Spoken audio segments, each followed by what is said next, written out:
Laissez tous les fardeaux de côté.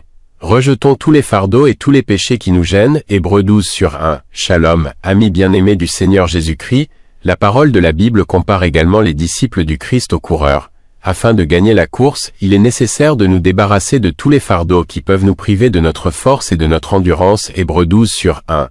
Quel est ce fardeau?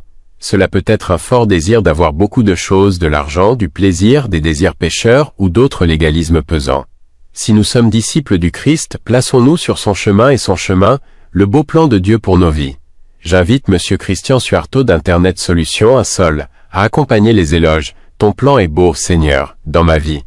Même si je ne sais pas et que je ne comprends pas toutes tes voies, je ne savais pas alors, Seigneur. Je me sens lourd, mon cœur souffre et je suis impuissant. Face à tous astérisque, mais je comprends maintenant, tu m'aides.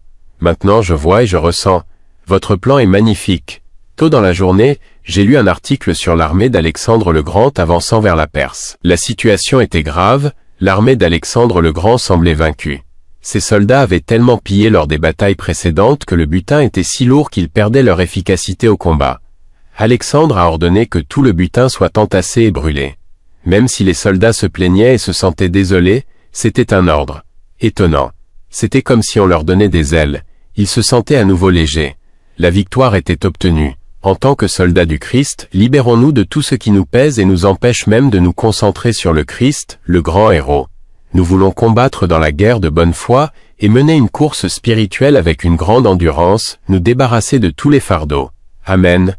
L'inspiration d'aujourd'hui, si nos vies en tant que disciples du Christ nous semblent lourdes, c'est peut-être le fardeau du monde qui nous pèse.